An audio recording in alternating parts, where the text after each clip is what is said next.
आपकी खबर, आपका अधिकार। आप देख रहे हैं एमपी रिपोर्ट न्यूज। राष्ट्रपति द्रौपदी मुर्मू आज हरियाणा में करनाल और हिसार का दौरा करेंगी। राष्ट्रपति करनाल में भारतीय कृषि अनुसंधान परिषद के राष्ट्रीय डेयरी अनुसंधान संस्थान के 19वें दीक्षांत समारोह में शामिल होंगी। हिसार में राष्ट्रपति द्रौपदी मुर्मू चौधरी चरण सिंह हरियाणा कृषि विश्वविद्यालय के 25वें दीक्षांत समारोह में शामिल होंगी। प्रधानमंत्री नरेंद्र मोदी आज राष्ट्रीय पंचायती राज दिवस के अवसर पर मध्य प्रदेश के रीवा में आयोजित कार्यक्रम में भाग लेंगे। प्रधानमंत्री कार्यक्रम के दौरान लगभग 17,000 करोड़ की लागत वाली परियोजनाओं की आधारशिला रखेंगे और राष्ट्र को समर्पित करेंगे। इस अवसर पर प्रधानमंत्री देश की सभी ग्राम सभाओं और पंचायती राज संस्थाओं को संबोधित भी करेंगे। कार्यक्रम के दौरान प्रधानमंत्री पंचायत स्तर पर सार्वजनिक खरीदारी के लिए एक एकीकृत ई ग्राम स्वराज और जैम पोर्टल का उद्घाटन करेंगे। ई ग्राम स्वराज को सरकार के ई मार्केट प्लेस के साथ एकीकृत करने का उद्देश्य जैम के माध्यम से माल और सेवाएं लेने में पंचायतों को सक्षम बनाना है। प्रधानमंत्री नरेंद्र मोदी राष्ट्रीय पंचायत राज दिवस समारोह में करीब 2 लाख लोगों को संबोधित करेंगे। प्रधानमंत्री 7,800 करोड़ रुपए की लागत वाली 4 बड़ी नल जल समूह परियोजनाओं का भूमि पूजन करेंगे। प्रधानमंत्री आवास योजना के 4 लाख हितग्राहियों को वर्चुअल माध्यम से गृह प्रवेश कराएंगे। प्रधानमंत्री मोदी स्वामित्व योजना के तहत देश के 1,25,00,000 हितग्राहियों को स्वामित्व संपत्ति कार्ड प्रदान करेंगे। प्रधानमंत्री के दौरे के मद्देनजर रीवा में सुरक्षा के चाक चौबंद इंतजाम किए गए हैं। रीवा के बाद प्रधानमंत्री आज ही केरल के 2 दिन के दौरे पर कोची पहुंचेंगे। प्रधानमंत्री आज शाम कोची में एक रोड शो करेंगे। प्रधानमंत्री नरेंद्र मोदी आज कोची में युवा मेगा यूथ कॉन्क्लेव को संबोधित करेंगे। इस कॉन्क्लेव में तकरीबन 50,000 से भी ज्यादा युवाओं के पहुंचने की संभावना है। प्रधानमंत्री मंगलवार को तिरुवनंतपुरम सेंट्रल स्टेशन पर तिरुवनंतपुरम और कासरगोड के बीच केरल की पहली वंदे भारत एक्सप्रेस को झंडी दिखाकर रवाना करेंगे। ये रेलगाड़ी 11 जिलों तिरुवनंतपुरम, कोल्लम, कोट्टायम, एर्नाकुलम, त्रिशूर, पलक्कड़, पठानमथिट्टा, मल्लपुरम, कोझिकोड, कन्नूर और कासरगोड स्थानों को कवर करेगी।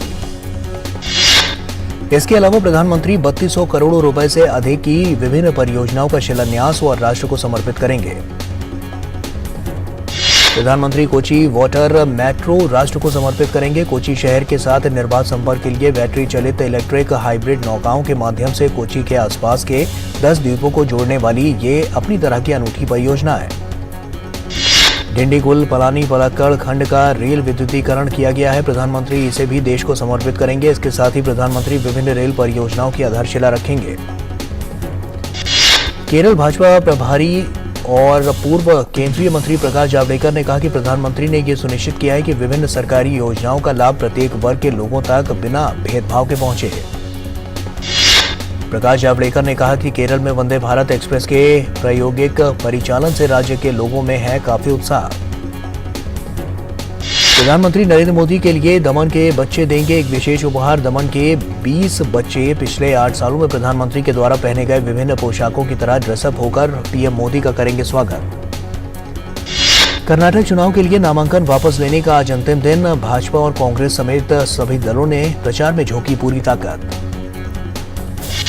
केंद्रीय गृह मंत्री और वरिष्ठ भाजपा नेता अमित शाह आज चामराज और हासन में करेंगे चुनाव प्रचार। वहीं भाजपा के राष्ट्रीय अध्यक्ष जेपी नड्डा आज चिकबल्लापुरा और बेंगलुरु में करेंगे प्रचार। कांग्रेस के वरिष्ठ नेता राहुल गांधी आज बडगावी में गन्ना किसानों से मिलेंगे और युवा संवाद में भाग लेंगे। वहीं जेडीएस नेता एचडी कुमारस्वामी के अस्पताल में भर्ती होने के कारण उनके पिता और पूर्व प्रधानमंत्री देवेगौड़ा तुमकुरू में करेंगे चुनाव प्रचार। आंध्र प्रदेश पुनर्गठन अधिनियम 2014 के प्रावधानों के अनुसार आंध्र भवन की संपत्तियों के विभाजन पर चर्चा के लिए केंद्रीय गृह मंत्रालय आज तेलुगु राज्यों तेलंगाना और आंध्र प्रदेश की एक बैठक आयोजित करेगा। केंद्रीय पत्तन, पोत परिवहन और जलमार्ग और आयुष मंत्री सर्बानंद सोनोवाल आज चेन्नई में national technology centre for ports, waterways and coasts के डिस्कवरी कैंपस का उद्घाटन करेंगे। सागरमाला कार्यक्रम के तहत NTCWPC को 77 करोड़ रुपए की लागत से IIT चेन्नई में स्थापित किया गया है। स्वास्थ्य और परिवार कल्याण मंत्रालय आज नई दिल्ली में मलेरिया उन्मूलन विषय पर एशिया प्रशांत सम्मेलन आयोजित करेगा। सम्मेलन में वर्ष 2030 तक मलेरिया को समाप्त करने के लिए कार्रवाई तेज करने पर चर्चा होगी। मंत्रालय ने कहा कि 2015 से 2022 के बीच मलेरिया के मामलों में 85% से अधिक की कमी आई और मलेरिया से मौत के मामलों में 83% से अधिक की कमी दर्ज की गई। भारत ने हाल के वर्षों में मलेरिया उन्मूलन की दिशा में महत्वपूर्ण प्रगति की है और इसके लिए वैश्विक स्तर पर भारत की प्रशंसा की गई है। शिक्षा कार्य समूह की तीसरी बैठक आगामी 27 और 28 अप्रैल को भुवनेश्वर में होगी। बैठक से पहले भुवनेश्वर के खनिज और सामग्री प्रौद्योगिकी संस्थान में 28 अप्रैल तक फ्यूचर ऑफ वर्क प्रदर्शनी का आयोजन किया जा रहा है। G20 एजुकेशन वर्किंग ग्रुप की तीसरी बैठक का उद्देश्य भविष्य के काम से संबंधित मुद्दों के समाधान को खोजना है। बैठक में G20 प्रतिनिधि भी अपने विचार साझा करेंगे। केंद्रीय कार्मिक जन शिकायत और पेंशन मंत्री डॉक्टर जितेंद्र सिंह ने कल उधमपुर संसदीय निर्वाचन क्षेत्र के पंचायती राज संस्थानों के प्रतिनिधियों से ऑनलाइन फेसबुक पर बातचीत की। केंद्रीय मंत्री ने प्रतिनिधियों को 30 अप्रैल को प्रधानमंत्री नरेंद्र मोदी के कार्यक्रम मन की बात के 100वें संस्करण को सुनने की सलाह दी। कहा, इस कार्यक्रम को लोग सामुदायिक तौर पर सुन सकते हैं और इसका उत्सव मना सकते हैं। जल शक्ति मंत्रालय ने पहली बार पूरे देश के जलाशयों की गणना की और इस गणना में तालाब और झील जैसे प्राकृतिक और मानव निर्मित जलाशयों सहित भारत के सभी जल संसाधनों की समग्र संख्या दी गई। इसके अंतर्गत देश के 24,24,000 जलाशयों की गणना की गई, जिनमें 23 लाख ग्रामीण क्षेत्रों और लगभग 69,000 शहरी क्षेत्रों में है। सर्वाधिक जलाशयों वाले 5 प्रमुख राज्यों में क्रमशः पश्चिम बंगाल, उत्तर प्रदेश, आंध्र प्रदेश, ओडिशा और असम शामिल है, जहां देश के लगभग 63% जलाशय हैं। रेल मंत्रालय देखो अपना देश और एक भारत श्रेष्ठ भारत के अंतर्गत आगामी शुक्रवार को पुणे से भारत गौरव पर्यटन रेलगाड़ी पुरी गंगा सागर दिव्य काशी यात्रा का आरंभ करेगा। इस 10 दिन की यात्रा में महत्वपूर्ण धार्मिक स्थल पुरी, कोलकाता, गया, वाराणसी और प्रयागराज शामिल होंगे। रेल मंत्रालय महत्वपूर्ण स्थलों को देशी विदेशी पर्यटकों को दिखाने के लिए देश के विभिन्न हिस्सों से भारत गौरव पर्यटन रेलगाड़ी चला रहा है। पश्चिम बंगाल के उत्तर दिनाजपुर जिले में एक दलित लड़की के साथ कथित रूप से सामूहिक दुष्कर्म मामले में पश्चिम बंगाल की ममता सरकार लगातार सवालों के घेरे में है। राष्ट्रीय शिशु अधिकार रक्षा आयोग के अध्यक्ष प्रियांक कानूनगो ने कहा, ममता सरकार मामले की नहीं करने दे रही है जांच। उत्तर प्रदेश में आगामी नगर निकाय चुनाव के मद्देनजर पुलिस अपराधियों के खिलाफ कर रही है कड़ी कार्रवाई। हरदोई में जिला पुलिस ने आबकारी विभाग के साथ संयुक्त अभियान में 7,000 लीटर अवैध शराब के साथ 295 लोगों को गिरफ्तार किया। मुंबई पुलिस की एंटी नार्कोटिक्स सेल ने कांदिवली के चारकोप इलाके के एक अपार्टमेंट में छापा मारकर अंतर्राष्ट्रीय बाजार में 36.9 लाख रुपए कीमत वाली 1.23 किलो चरस बरामद की है। मामले में 29 साल के एक ड्रग पेडलर को गिरफ्तार किया गया। असम के तिनसुकिया जिले में तेज आंधी के साथ हुई ओलावृष्टि। स्थानीय प्रशासन ने आज सभी स्कूल और कॉलेजों को बंद करने का निर्णय लिया। दक्षिण अफ्रीका से लाया गया एक अन्य चीता उदय की कूनो नेशनल पार्क में बीमार पड़ने के बाद इलाज के दौरान उसकी मौत हुई। मौत के कारणों का अभी तक पता नहीं चल पाया है। सूडान संघर्ष में अब तक 264 नागरिकों सहित 400 से अधिक लोग मारे गए हैं और 3,500 से अधिक लोग घायल हुए हैं। ईद उल फित्र पर 3 दिन के युद्ध विराम की घोषणा के बावजूद सूडान में देखने को मिली हिंसा। रविवार को नील नदी के पास स्थित शहर ओमडुरमैन में फिर से लड़ाई हुई शुरू। सूडानी सैन्य बलों से लड़ाई के बीच अर्धसैनिक बल ने दावा किया कि खार्तूम के उत्तर में काफौरी में सेना ने किए हवाई हमले। सूडान के सैन्य बलों और शक्तिशाली अर्धसैनिक बल रैपिड सपोर्ट फोर्स के बीच संघर्ष में देश के मुख्य अंतर्राष्ट्रीय हवाई अड्डे को बनाया गया निशाना।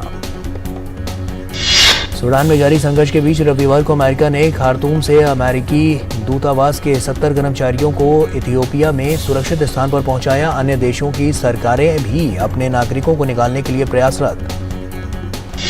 फ्रांस और नीदरलैंड ने कहा कि वे सहयोगी देशों के साथ कुछ नागरिकों के साथ साथ दूतावास के कर्मचारियों और नागरिकों के लिए निकासी अभियान कर रहे हैं शुरू। हालांकि सूडान में कई विमान और रनवे हो चुके हैं बुरी तरह से क्षतिग्रस्त। सऊदी अरब ने शनिवार को कहा कि उन्होंने 157 लोगों को सफलतापूर्वक निकाला। इनमें 91 सऊदी नागरिक और अन्य देशों के नागरिक भी शामिल हैं। विदेश मंत्री डॉक्टर एस जयशंकर ने गयाना के बरबेस में भारतीय आगमन के स्मारक का दौरा किया। उनके साथ संस्कृति, युवा और खेल मंत्री चार्ल्स रामसन भी मौजूद थे।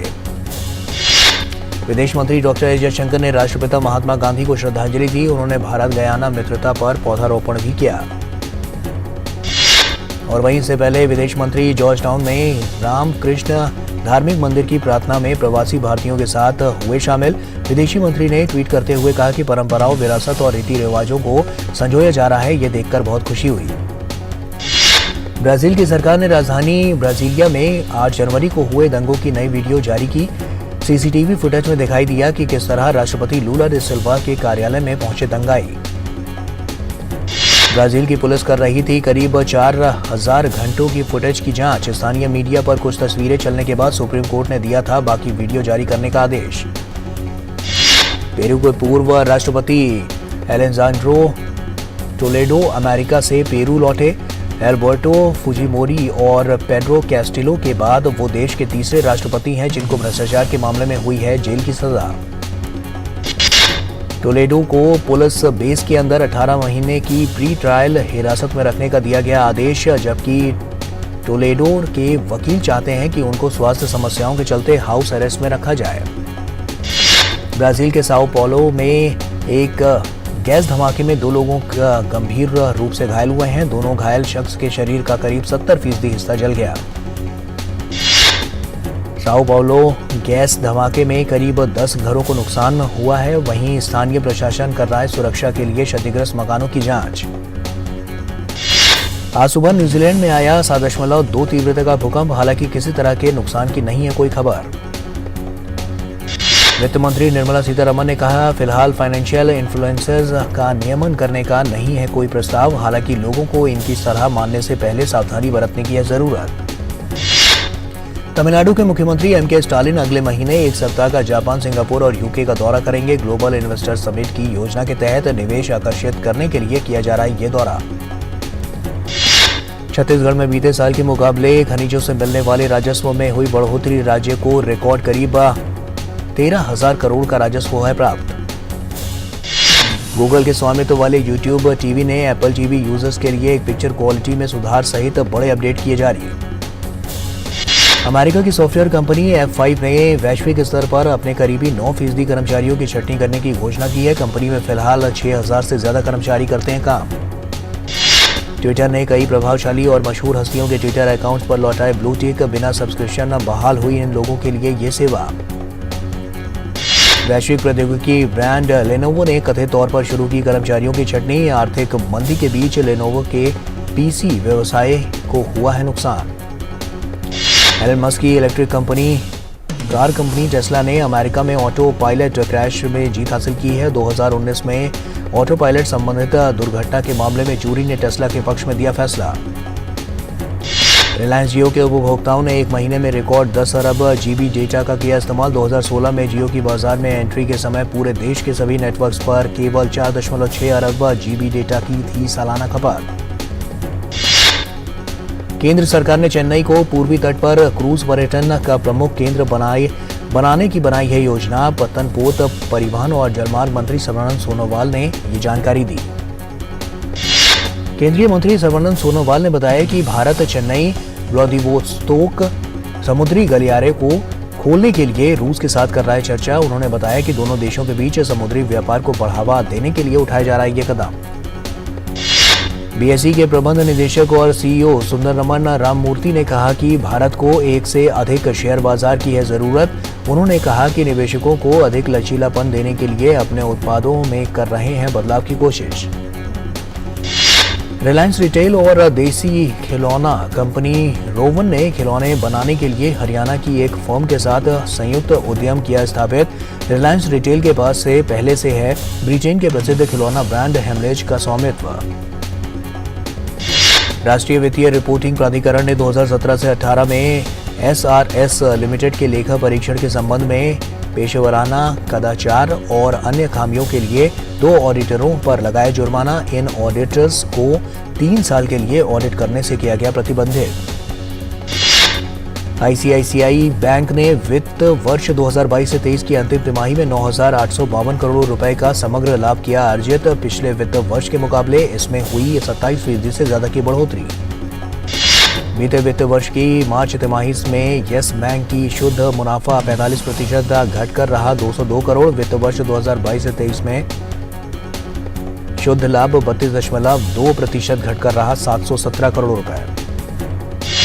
केंद्रीय युवा मामले और खेल मंत्री अनुराग सिंह ठाकुर आज मणिपुर के इम्फाल में राज्यों और केंद्र शासित प्रदेशों के युवा कार्य और खेल मंत्रियों के 2 दिवसीय चिंतन शिविर की अध्यक्षता करेंगे। चिंतन शिविर में विभिन्न राज्यों और केंद्र शासित प्रदेशों के 100 से अधिक प्रतिनिधियों के भाग लेने की उम्मीद है और इस शिविर में देश को दुनिया में खेल के क्षेत्र में एक शक्ति बनाने और राष्ट्र को स्वस्थ रखने के संबंध में विचार विमर्श किया जाएगा। भारतीय ओलंपिक संघ ने राष्ट्रमंडल खेल महासंघ के सामने तीरंदाजी, कुश्ती और कबड्डी को राष्ट्रमंडल खेलों की सूची में नियमित खेलों के रूप में शामिल करने की मांग की। इंडियन प्रीमियर लीग में आज दिल्ली कैपिटल्स का सामना सनराइजर्स हैदराबाद के साथ होगा। यह मुकाबला हैदराबाद के घरेलू मैदान पर खेला जाएगा। इंडियन प्रीमियर लीग में चेन्नई सुपर किंग्स ने कोलकाता नाइट राइडर्स को 49 रनों से हरा दिया। इसके साथ ही सीएसके ने इस सीजन में जीत की हैट्रिक भी पूरी कर ली। टॉस हारकर पहले बल्लेबाजी करते हुए चेन्नई ने 20 ओवर में 4 विकेट गंवाकर 235 रन बनाए। जवाब में कोलकाता की टीम निर्धारित 20 ओवर में 8 विकेट गंवाकर 186 रन ही बना सकी और मैच हार गई। चेन्नई के लिए अजिंक्य रहाणे, शिवम दुबे और डेवोन कॉनवे ने अर्धशतकीय पारी खेली। कोलकाता के लिए जेसन रॉय ने सबसे ज्यादा 26 गेंदों में 61 रन बनाए। आईपीएल में खेले गए एक अन्य मैच में रॉयल चैलेंजर्स बैंगलोर ने राजस्थान रॉयल्स को 7 रनों से हरा दिया। इस मैच में आरसीबी ने पहले बल्लेबाजी करते हुए 9 विकेट के नुकसान पर 189 रन बनाए थे। इसके जवाब में राजस्थान की टीम 6 विकेट खोकर 182 रन ही बना पाई और मैच हार गई।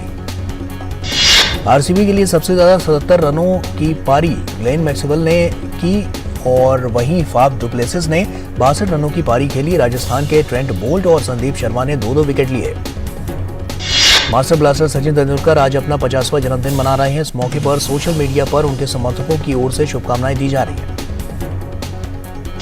24 अप्रैल 1973 को मुंबई में जन्मे सचिन रमेश तेंदुलकर ने क्रिकेट के सभी प्रारूपों में ढेरों रिकॉर्ड बनाए। क्रिकेट में उनकी शानदार उपलब्धियों के लिए उन्हें क्रिकेट का भगवान कहा जाता है।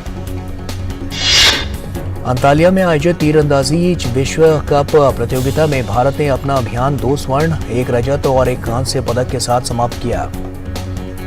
तीरंदाजी विश्व कप प्रतियोगिता के अंतिम दिन भारत ने 2 पदक जीते। रिकर्व